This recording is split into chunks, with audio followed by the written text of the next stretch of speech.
আশা করি ভালো আছো সবাই। আমরা আজকে যে অধ্যায়টি নিয়ে আলোচনা করব সেটি আসামের যারা আমরা বাসিন্দা আছি তাদের জন্য খুবই গুরুত্বপূর্ণ এবং এই লেখককে না চিনলে আসামকে চেনা হয় না। তিনি লক্ষ্মীনাথ বেজবরুয়া,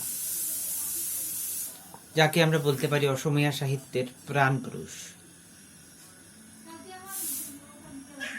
অসমীয়া সাহিত্যের যে একটা সমৃদ্ধ জগৎ রয়েছে, সেই জগতে বিচরণ করতে হলে যে ব্যক্তিকে না জানলে এগোনো যায় না, তিনি হচ্ছেন লক্ষ্মীনাথ বেজবরুয়া।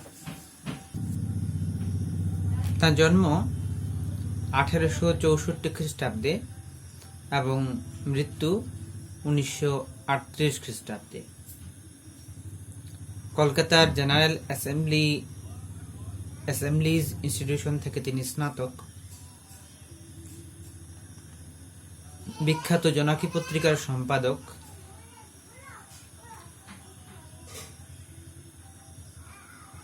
বাঁহি পত্রিকাও সম্পাদনা করেছেন। অসম ছাত্র সম্মেলনের প্রথম অধিবেশন তার সভাপতিত্বেই অনুষ্ঠিত হয়েছিল। অসম সাহিত্য সভার ত্রয়োদশ অধিবেশনে তাকে রসরাজ উপাধিতে ভূষিত করা হয়েছিল। অসমীয়া সাহিত্যের যে ছোট গল্পের জগৎ, তার প্রবর্তক বলে মনে করা হয় তাকে। সুরভি, সাধুকথার কুকি, জৌনবিরি তার গল্প সংকলন, অন্যতম গল্প সংকলনগুলোর মধ্যে উল্লেখযোগ্য। শিশুদের জন্য তিনি রচনা করেছেন বুড়ি আইর সাধু, যেটা অত্যন্ত উল্লেখযোগ্য একটা লোককথা সংকলন আমরা বলতে পারি। জুনুকা, কাকাদাউতা আরু নাতি লড়া, কদমতলি তার একটা অন্যতম বিখ্যাত কাব্যগ্রন্থ। পদুম কুঁওরি তার উপন্যাস। যাই হোক, এগুলো অর্থাৎ আমরা একটা দেখতে পাচ্ছি যে তিনি শুধুমাত্র সাহিত্যের নির্দিষ্ট কোনো একটা বিভাগে তার পদচারণা নয়, তিনি সাহিত্যের বিভিন্ন ক্ষেত্রে স্বচ্ছন্দ পদচারণা করেছেন, যার ফলস্বরূপ অসমীয়া সাহিত্য সমৃদ্ধি পেয়েছে তার লেখনীর স্পর্শে। সুতরাং এমন একজন লেখককে আমরা যদি না জানি, অসমীয়া সাহিত্য এবং অসমের বাসিন্দা হিসেবে আমরা কিন্তু অনেকটাই পিছিয়ে পড়ব। যাই হোক, এই পাঠটিতে, এই অধ্যায়টিতে আমাদের দেওয়া হয়েছে আমার জীবনস্মৃতি। জীবনস্মৃতি বলতে আমরা বুঝতেই পারছি এক ধরনের kind of biographical article, kind of biographical একটা জীবনের যে বিভিন্ন বিষয়, সেখানে কি বলবো, একটা ডায়েরি ধর্মী রচনা হতে পারে।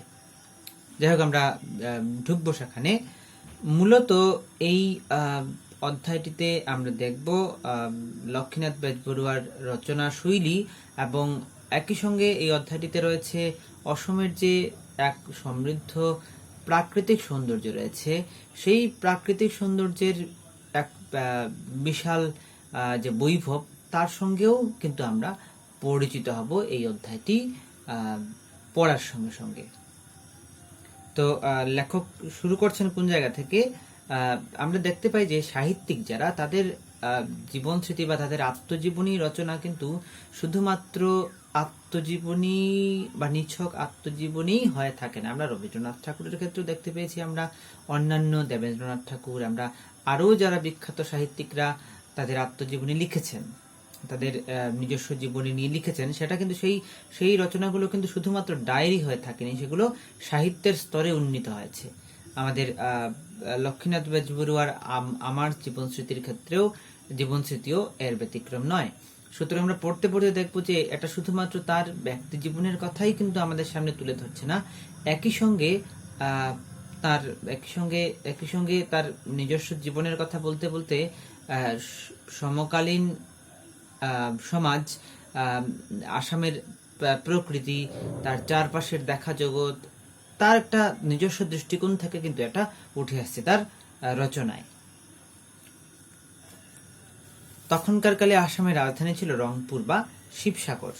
এই শিবসাগরের দৃশ্য রাজপ্রতিনিধিদের শহর গৌহাটির চেয়ে আলাদা।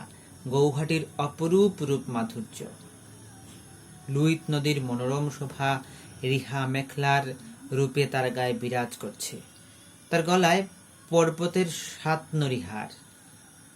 দেখতে পেলাম আমরা প্রথমেই যে রচনার যে একটা ব্যাপার, যে অর্থাৎ সাধারণ রচনাও কিভাবে অনির্বচনীয় আকার ধারণ করছে, একটা যেগুলো যে কথা দিয়ে বোঝানো যাচ্ছে না। গৌহাটি শহরের যে প্রাকৃতিক সৌন্দর্য, তার যে একটা মোহনীয় ব্যাপার রয়েছে, সেই ব্যাপারটাকে এখানে কিভাবে তিনি সাহিত্যিক স্পর্শ দিয়ে আমাদের সামনে তুলে ধরছেন। গৌহাটির অপরূপ রূপমাধুর্য, লুইত নদীর মনোরম শোভা রিহা মেখলার রূপে তার গায়ে বিরাজ করছে। এখানে লুইত নদী অর্থাৎ ব্রহ্মপুত্র নদীকে তিনি মেখলার রূপকে আমাদের সামনে তুলে ধরছেন। বলছেন পর্বতকে বলছেন 7 নরিহার।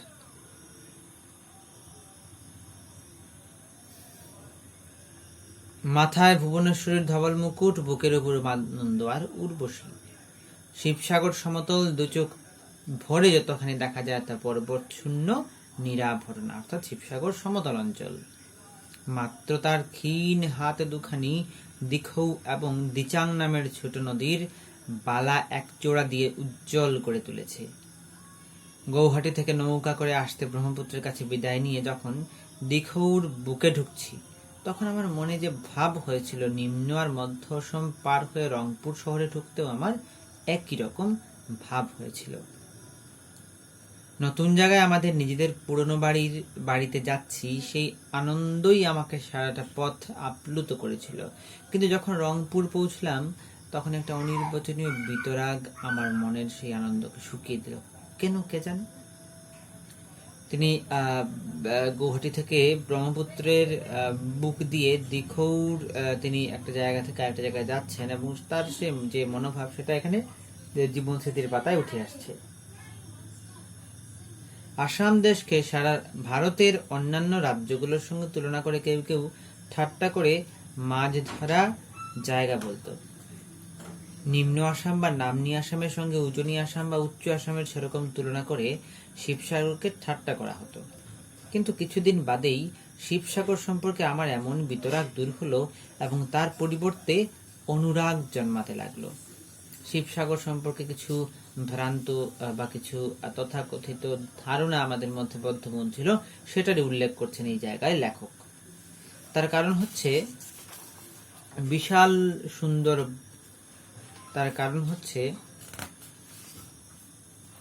সুন্দর বরপুকুরি, অর্থাৎ বড় পুকুর, এবং তার পাড়ে 3টি, শঙ্করদেবের ভাষায় বলতে গেলে দেউল 3টি, বিষ্ণু দেউল, দেবী দেউল এবং মাঝখানে শিব দেউল। সুবর্ণ রজত লোহা জলে তিনি শৃঙ্গ, চক্ষু চমক লাগে দেখিতে বিরিঙ্গ। মন্দিরের 2টো দেউলে রজত শৃঙ্গের পরিবর্তে ত্রিশূল বিরাজ করছে। মাঝেরটায় অর্থাৎ শিব দেউলের মাথায় চকমকে শৃঙ্গ বিরাজ করছে। ঠান্ডা পরিষ্কার জল ভরা এই পুকুরকে সরোবরে সম্মান দিয়ে শ্রী শঙ্করদেব বলেছেন, তাহার মাঝে এক সরোবর, এক সাগর সংকাশ দেখি প্রত্যেক। সুবর্ণময় পদ্মে আছে জুড়ি, ভ্রমরে মধু পিয়ে তাৎপরি। রাজহংস আদি যতেক পক্ষী, পারিপার থাকে না যায় উপেক্ষী। এরকমের বড় পুকুরটা আশ্চর্যভাবে আমার মনে রাখাপাত করে, অর্থাৎ শিবসাগরের মধ্যবর্তী যে বড় পুকুর, তার প্রাকৃতিক সৌন্দর্য কিভাবে আমাদের লক্ষ্মীনাথ বেজবরুয়াকে আকৃষ্ট করেছিল, তার প্রাকৃতিক সৌন্দর্য কিভাবে লেখককে মুগ্ধ করেছিল, তারই বর্ণনা নিজস্ব কল্পনায় এই জায়গায় আমার জীবন স্মৃতির পাতায় উঠে আসছে। দিখৌ নদীর প্রবল স্রোত আমার মনকে ফাঁসে নিয়ে গিয়েছিল কোন সুদূরে। দিখৌ নদীর অপারের রংঘর, কারেংঘর, তলাতলি ঘর, জয়সাগরের দেউল আর প্রকাণ্ড পুকুরগুলোও আমার মনকে যে ভরিয়ে দিয়েছিল, সে কথা না বললেও চলে। খুব শিগগিরই শিবসাগর আমার কাছে আনন্দ সাগরে পরিণত হলো, আর রংপুর হলো রঙের আলোয়। শিবসাগরের বাড়িতে খেলার সাথী হলো আমার দুজন ভাইপো, একজন আমার চেয়ে 1.5 বছরের বড়, অন্যজন আমার চেয়ে ছোট।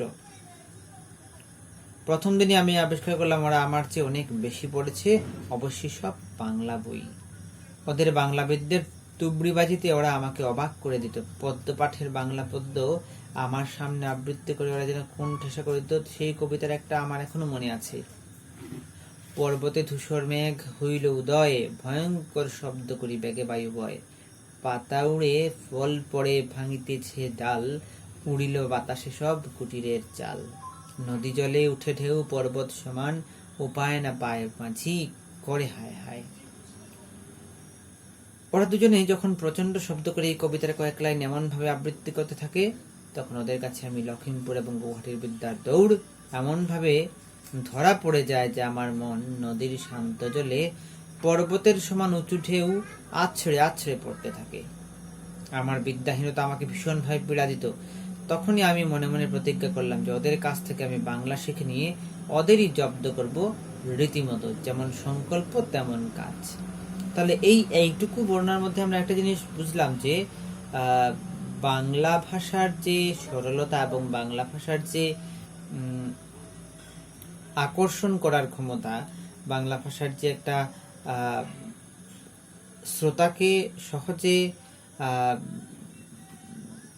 তুষ্ট বা শ্রোতাকে সহজে শ্রোতার তুষ্টি সাধন করতে পারে বাংলা ভাষা, সেটাই লেখকের এই বক্তব্যের মধ্যে দিয়ে খুব সুন্দরভাবে উঠে আসছে। তিনি যে জায়গায় শিবসাগরের যে বাড়িতে গেলেন, সেখানে তার দুই ভাইপো সঙ্গে তার সমবয়স্ক খেলাধুলার সাথী হলেন। সেখানে তিনি তাদের সঙ্গে খেলতে খেলতে তারা কিভাবে বাংলা ভাষা নিয়ে তার সঙ্গে চর্চা করতো বা তার সামনে আবৃত্তি করতো, খেলা করতো, এবং তিনি বুঝতে পারতেন যে বাংলা না শেখায় তিনি কতটুকু পিছিয়ে পড়েছেন। এখানে লেখকের বাংলা ভাষার প্রতি যে আকর্ষণ, বাংলা ভাষার প্রতি যে শ্রদ্ধাবোধ, সেটাও কিন্তু ফুটে উঠছে। তো তিনি কি করলেন, তিনি তার সেই ভাইপোদের জব্দ করতে নিজে বাংলা শিখতে আগ্রহী হলেন। তারপরে আবৃত্তি করতে শুরু করলে আমিও ওদের মুখোমুখি দাঁড়িয়ে সমানভাবে আবৃত্তি করতে শুরু করলাম। যুদ্ধ বন্ধ হয়ে শান্তি স্থাপিত হলো। ম্যালেরিয়া জ্বর কুইন্নে দ্বারা সাময়িক বন্ধ হলে পরে আবার প্রকাশ পাবার মতোই আমাদের এই কবিতার যুদ্ধ সাময়িক বন্ধ হলেও আবার অন্য আকারে প্রকাশ পেল। ওই দুজন যোদ্ধা আবার নতুন করে শক্তি সঞ্চয় করে গেরিলা যুদ্ধ অর্থাৎ অনিয়মিতভাবে হয়রানি যুদ্ধ। প্রত্যেকটা বর্ণনার মধ্যে কিন্তু একটা সাহিত্যিক মনের ছোঁয়া রয়েছে। সাধারণ যে ছোটদের মধ্যে যে লড়াই, যে ছোটখাটো ব্যাপার ঘটে থাকে, সেগুলোকেই অত্যন্ত সাহিত্যিক রূপে, রূপক, আলংকারিক রূপে আমাদের সামনে প্রস্তুত করছেন লেখক লক্ষ্মীনাথ বেজবরুয়া। সেই লেখনের স্পর্শ, যে সেই লেখনির স্বাদটুকু পাওয়ার জন্যই এই অধ্যায়টুকু এখানে সন্নিবিষ্ট করা হয়েছে। আমরা দেখতে পাচ্ছি সেই যুগেও কিভাবে চলিত ভাষার অনাড়ম্বর ব্যবহার করছেন এই জায়গায়।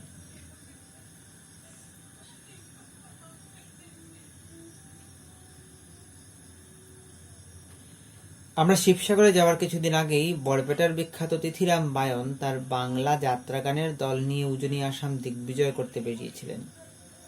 বায়নের সেই যাত্রাগানের অন্তর্গত রাধার মানবুঞ্ছনের পালা থেকে একটা গানের বিকৃত সুরের টুকরোতে তারা আকাশ বাতাস মুখরিত করে দিল। সেই গানের এক এক টুকরো কথা আজকেও আমার মনকে ভারাক্রান্ত করে তোলে। ওরাই আগে প্রেম করিলি হেসে হেসে, এখন কান্দ কেন নির্জনে বসে। একটা দুটো পংক্তির কথা উল্লেখ করলেন এখানে। ওই রাই আগে প্রেম করিলি হেসে হেসে, এখন কান্দ কেন নির্জনে বসে।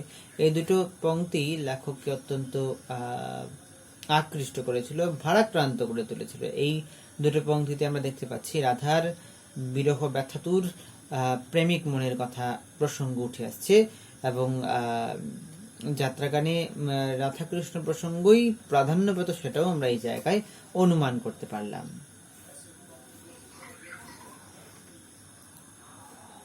আমি ভাবলাম একই হলো, এইবার তো আমার রক্ষা নেই, কারণ তখন পর্যন্ত আমরা বাংলা গান, যাত্রা গান দেখিনি, শুনিনি, এই জন্য দুজনের হাতে আবার আমার পুরো পরাজয় অনিবার্য। আমি সেসব অসমীয়া ভাওনা বা যাত্রা দেখেছি, তার দু একটা পদ গেয়ে এদের প্রত্যুত্তর দেওয়ার চেষ্টা করলাম, কিন্তু যেগুলো ওরা বলে উড়িয়ে দিল, কেমন আমলই দিল না। তখনকার দিনে বাংলা গান, বাংলা ভাষা, বাঙালির মতো চুল কাটা, ধুতি চাদর পরাটা একটা ফ্যাশন হয়ে দাঁড়িয়েছিল। অর্থাৎ যে যুগে লেখক এই কথাগুলো বলছেন, যে যুগের কথা, সে সময় বাঙালি যে ভারতবর্ষে এক জাতিগত দিক থেকে, সংস্কৃতির দিক থেকে, শিক্ষার দিক থেকে অন্যতম শ্রেষ্ঠত্বের মর্যাদায় ভূষিত হয়েছিল, তা বলার অপেক্ষা রাখে না। সেজন্যই সমস্ত দেশে বাঙালিকে অনুকরণ করার একটা প্রক্রিয়া বা প্রবণতা কিন্তু সে সময় অনুমান করা যায়। এই কথাগুলোই কিন্তু লেখকের এই বক্তব্যে উঠে আসছে। সত্রের মহন্তরা সশুদ্ধ বাংলা ভাষায় নাটক রচনা করে নিজেকে গৌরবান্বিত মনে করতেন, দর্শককে খুশি করত। মোটের উপর যা কিছু বাঙালি তা সবই ভালো, এই ধারণা সবার মনকে খুব প্রভাবান্বিত করেছিল। যেটা বলছিলাম আমরা, বড়রা যেদিকে যায় ছোটরাও সেদিকে যায়। সেজন্য আমি ভাবলাম যে আমার বাংলা জ্ঞানের অনভিজ্ঞতা অমার্জনীয়। আবার পর মুহূর্তে ভাবলাম, আমারই বা দোষ কি? আমি বা কোথায় বাংলা যাত্রা দেখার বা শোনার সুযোগ পেলাম যে আমি এদের সঙ্গে সমানভাবে পাল্লা দেব? এই ভেবে আমি প্রতিদ্বন্দ্বী দুজনের কাছে হার মেনে চুপ করে গেলাম। দেওয়াই হয়েছে, এটা খুব অল্প অংশ দেওয়া হয়েছে। তো তিনি বললেন যে তিনি যেহেতু বাংলা যাত্রা গান দেখার সুযোগ পাননি, সুতরাং এদের সঙ্গে প্রতিদ্বন্দ্বীদের কাছে তার সামনে তার পরাজয় নিশ্চিত, তাই তিনি পরাজয় মেনে নিয়ে চুপ করে গেলেন। তো এই অংশটি থেকে মূলত আমরা যে জিনিসটা বুঝলাম, যে আমাদের লক্ষ্মীনাথ বেজবরুয়ার রচনা শৈলী কতটুকু সহজ সরল এবং অনাড়ম্বর ভঙ্গিতে তিনি তার এই আমার জীবন স্মৃতির অংশটুকু তুলে ধরেছেন। যদিও সেটা আমার জীবন স্মৃতি, অর্থাৎ তার নিজস্ব দিনলিপি, নিজস্ব যদিও ডায়েরি নয়, নিজস্ব জীবনের বিভিন্ন টুকরো ঘটনার কথা বলবেন, কিন্তু একই সঙ্গে কিন্তু সমকালীন সমাজ, সংস্কৃতি, সাহিত্য এবং আনুষঙ্গিক অনেক কথা কিন্তু উঠে এসছে, এবং অবশ্যই সহজ সরল অনাড়ম্বর ভাষায়। এবং এই রচনা শৈলীটাই কিন্তু এখানে আমাদের মূল বোঝার বিষয়। প্রথম দিকে আমরা যেমন দেখলাম অতি সাধারণ বিষয়ের মধ্যেও কিভাবে তিনি রূপক, উপমা ইত্যাদি অলঙ্কারের ব্যবহার করে সাধারণ বিষয়কেও অনির্বচনীয় অবস্থায় নিয়ে পৌঁছে দিচ্ছেন। যাই হোক, আমরা একই সঙ্গে সমকালীন বাংলা ভাষার যে উৎকর্ষ, বাংলা সংস্কৃতির যে উৎকর্ষ আমাদের সমাজে প্রচলিত ছিল, তাও একটা অনুমান, আমরা তারও একটা বিশেষ পরিচয় কিন্তু এখানে লক্ষ্য করলাম।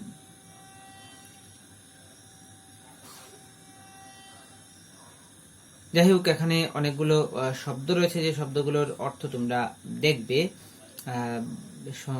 শঙ্করদেবের কথা এসছে। শঙ্করদেব অসমের বৈষ্ণব ধর্মের প্রবর্তক। যেমন বাংলায় চৈতন্যদেব আমাদের বৈষ্ণব ধর্ম প্রবর্তন করেছিলেন, তেমনি অসমের ক্ষেত্রে শঙ্করদেব বৈষ্ণব ধর্মের প্রবর্তক। সেটা এক বিশেষ আলোচনার বিষয়, আমরা এখানে ততটা আলোচনা করব না। সেই বৈষ্ণব ধর্মের প্রবর্তক শঙ্করদেব সম্পর্কেও শঙ্করদেবের উল্লেখ করা হয়েছে, এটা টিকা আসতে পারে। যাই হোক, মূলত তোমরা অনেকগুলো ছোট প্রশ্ন আছে, সেটা তোমরা দেখবে। এবং এই অংশে শিবসাগর এবং গৌহাটির যে প্রাকৃতিক সৌন্দর্যের কথা লেখক উল্লেখ করেছেন, সেটারও একটা সংক্ষিপ্ত রূপরেখা তোমরা নিজের ভাষায় তৈরি করার চেষ্টা করবে। আমরা আরেকটা জিনিস লক্ষ্য করলাম, যে যদিও এটা আমার জীবন স্মৃতি, কিন্তু আমরা এটা প্রথমেই উল্লেখ করেছিলাম, যদিও আমার জীবন স্মৃতি, সাহিত্যিকের রচনায়, প্রকৃত সাহিত্যিকের রচনায় কিন্তু নিজের জীবন স্মৃতিও সাহিত্যের মর্যাদায় ভূষিত হয়, সাহিত্যের স্তরে উন্নীত হয়। যাই হোক, কোনো অসুবিধা থাকলে তোমরা কমেন্ট বক্সে লিখে নেবে, বাকি পরবর্তী ক্লাসে আমরা আলোচনা করব। ধন্যবাদ।